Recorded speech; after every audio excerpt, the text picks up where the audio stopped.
Pessoal, bom dia, boa tarde, boa noite para todos vocês, dependendo do horário que estiverem assistindo a essa gravação. Como eu comentei com vocês, nós tivemos alguns probleminhas na última aula, né? Por conta da conexão. Infelizmente, eu fiquei dando a aula, mas a minha internet tinha caído e eu não estava apresentando para vocês.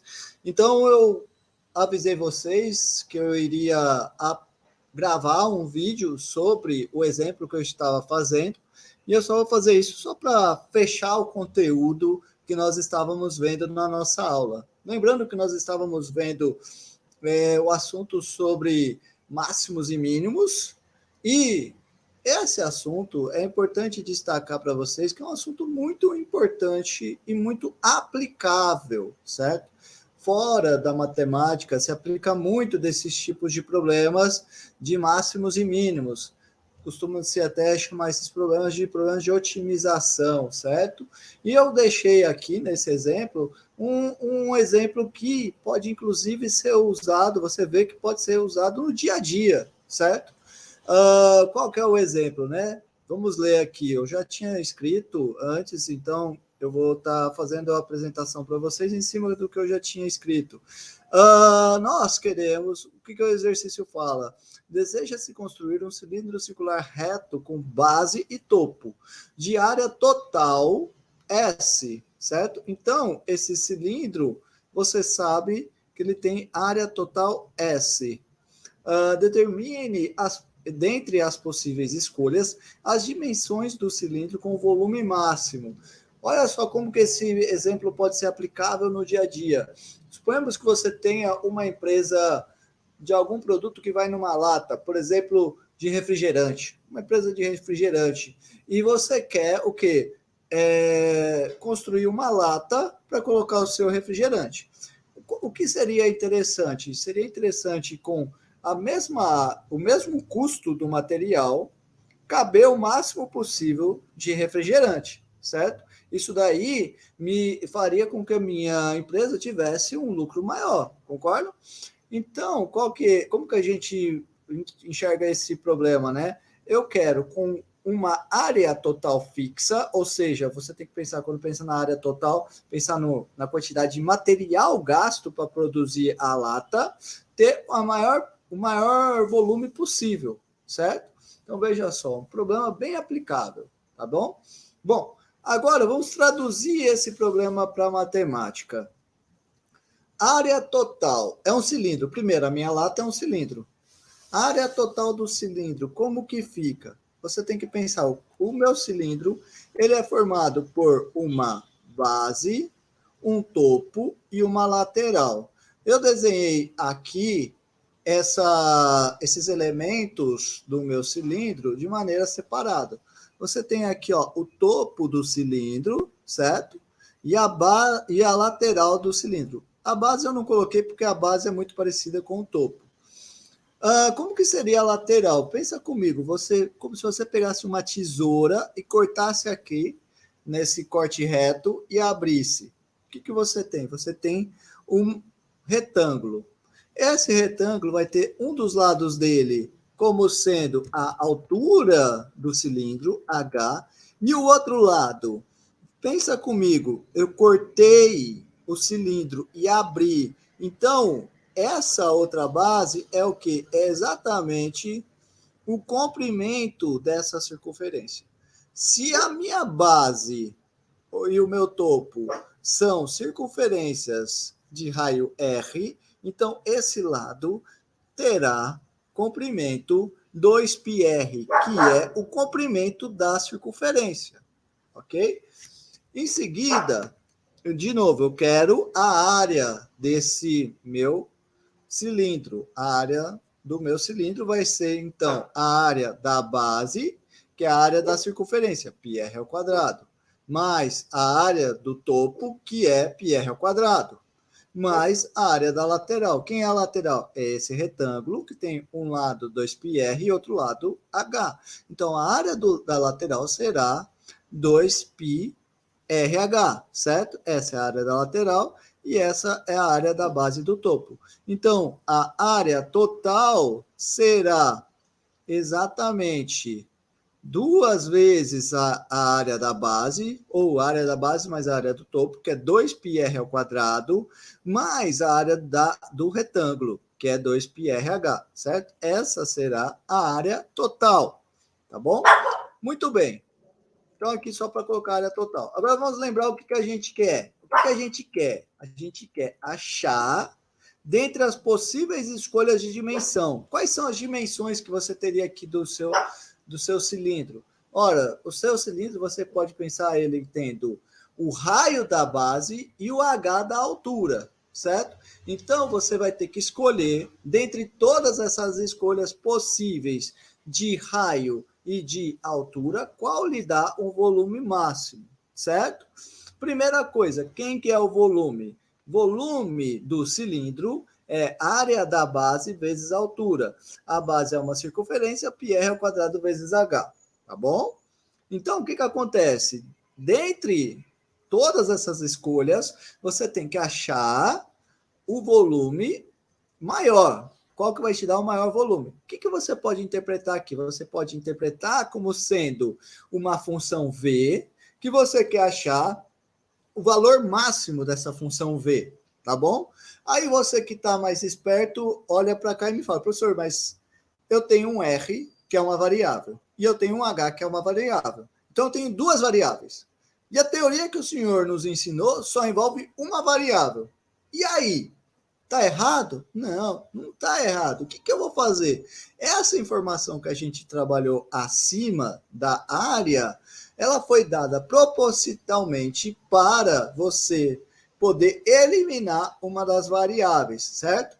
Então, a priori, aqui em duas estrelas, eu tenho um problema de otimização de duas variáveis, mas eu vou usar a equação estrela para cair num problema de uma variável apenas. Isso porque esse S, que é a área, ele é fixo, certo? Então, se a gente volta nessa equação estrela, nós vemos, então, que S menos 2πr², só passando o 2πr² para o outro lado, é igual a 2πrh. Consequentemente, resolvendo a equação aqui do primeiro grau, eu tenho que H é igual a S menos 2πrh, desculpa, H é igual a S menos 2πr² dividido por 2πr.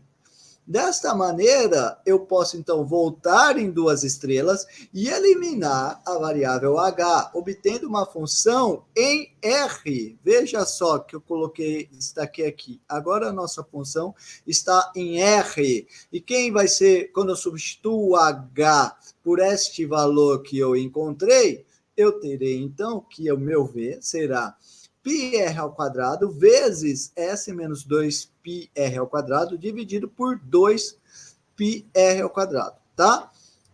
Uma informação ainda importante, uma coisa importante, que é o que eu coloquei aqui em vermelho.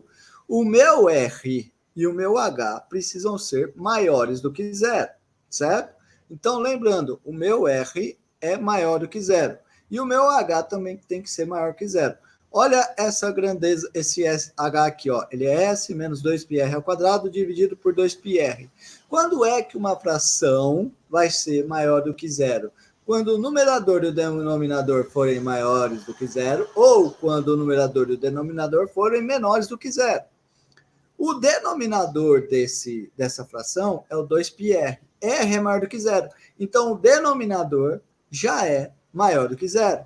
Para que o H seja maior do que zero, vai ser então suficiente ter, vai ser necessário e suficiente ter o S menos 2πr² maior do que zero. Ou seja, eu deverei ter o meu 2πr² menor do que o S, para que seja maior do que zero. Consequentemente, eu deverei ter o quê? Eu deverei ter r² menor do que S sobre 2π. Aí, aplicando a raiz quadrada, e lembrando que ela é uma função positiva, raiz quadrada de r² é módulo de R. Módulo de R é menor do que a raiz quadrada de S sobre 2π. Mas eu me lembro que o meu R é positivo, então o módulo de R é igual a R, certo? Com isso, eu tenho que o meu R ele tem que ser menor do que esse valor. Então, observa essa informação importantíssima. Eu estou, nesse momento, trabalhando apenas com R entre 0 e raiz de S sobre 2π, tá bom? Agora, vamos lá. Eu estou, então, com... Vamos voltar ao nosso problema. Qual que é o nosso problema? Eu tenho uma função volume que eu quero achar o valor máximo dela. Essa função volume, eu deixei ela apenas em função de R. Esse R está variando nesse intervalo. Então, o que eu vou ter que fazer? Eu vou ter que achar o valor máximo dessa função, na verdade, o ponto de máximo dessa função, ou o R tal que o V de R seja o valor máximo. Aonde? No intervalo de 0 até raiz de S sobre 2π, ok? Esse é o objetivo principal do exercício, tá bom? Traduz então o nosso exercício para uma linguagem matemática de um objeto que nós estamos já estudando nessa aula, tá bom? Muito bem. Agora, o que eu faço? Certo. Então, eu vou determinar o valor máximo. Aí você tem que se lembrar, como que a gente fez para descobrir o valor máximo, né? Eu ensinei para vocês uma ferramenta que é necessária, não, ela é suficiente para determinar o valor máximo. Nós vimos que se eu tenho num intervalo um determinado ponto que a minha função ela cresce antes desse ponto e ela decresce depois desse ponto, então esse ponto é um ponto de máximo, tá bom? Então, o que eu vou fazer? Eu tenho que vou estudar o crescimento e o decrescimento da minha função. Quem que me dá o estudo do crescimento e o decrescimento? É o estudo do sinal da primeira derivada. Então, eu vou pegar a minha função... Eu vou pegar a minha função V de R, que eu reescrevi ela dessa maneira, só aplicando aqui a distributiva e separando essa fração aqui em duas. Eu tenho que o meu V é isso. Aí eu pego e derivo o meu V.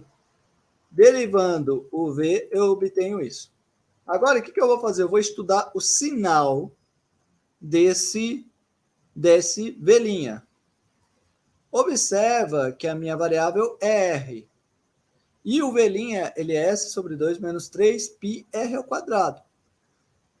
Como que é o gráfico de uma função desse tipo? Todo mundo sabe, desde lá do colégio, que isso me dá uma parábola com concavidade para baixo.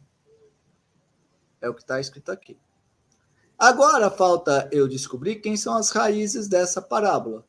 Mas daí você pode fazer do jeito que você quiser. Está feito aqui da maneira que eu acho mais fácil possível, que é simplesmente observar que se eu quero uma raiz, eu tenho que ter S sobre 2 menos 3π R ao quadrado igual a zero. Isso é equivalente a ter R ao quadrado igual a S sobre 6π. Só fazendo a continha aqui. Agora, aplicando a raiz quadrada, eu vou ter que o meu R deve ser a raiz de S sobre 6π ou menos raiz de S sobre 6π.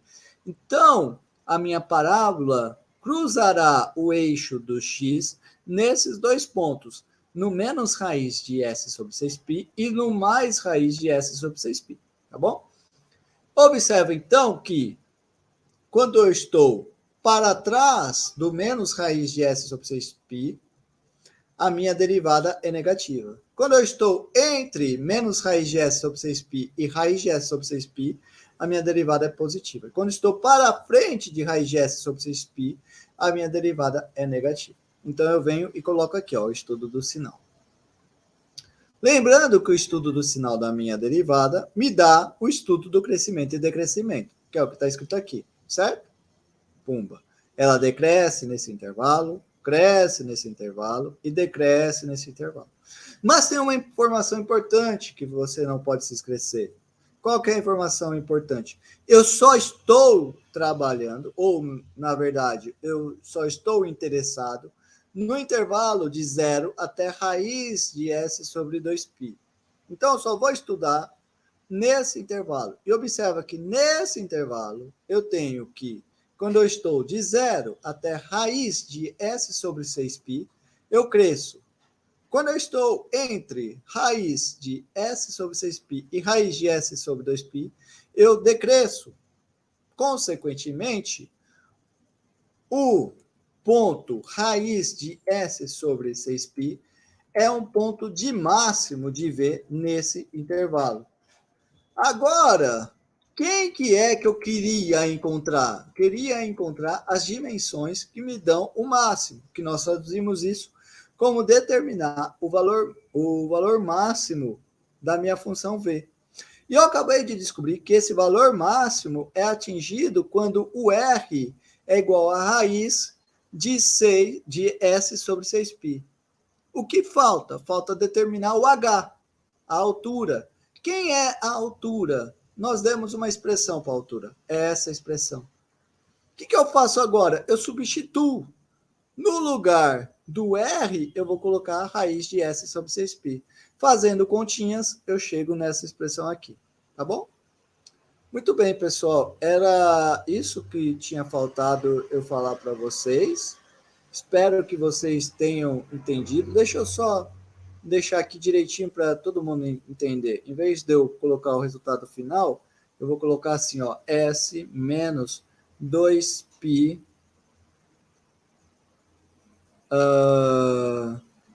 S sobre 6π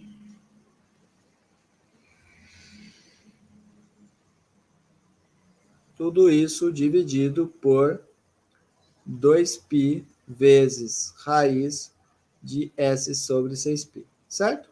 Esse é o resultado final. Lembrando que o livro vai fazer conta, achar quanto dá exatamente isso, mas nas minhas provas você pode parar aqui. Porque, como eu sempre digo, eu não quero saber se você sabe fazer conta.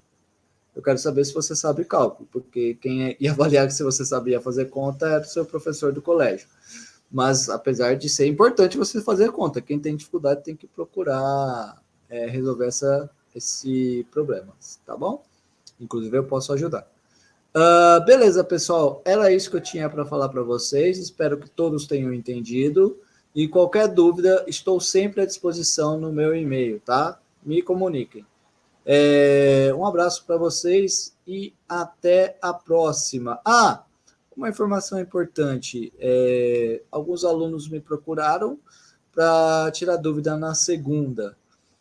Se vocês quiserem, podem ir me procurar, tá? Na segunda-feira, às 8 horas, estarei tirando dúvida desses alunos. Isso é aberto a todos, tá? Eu pretendo escrever isso também no e-mail, mas já fica registrado aqui também nesse vídeo. Um abraço, pessoal. Até a próxima. Tchau, tchau.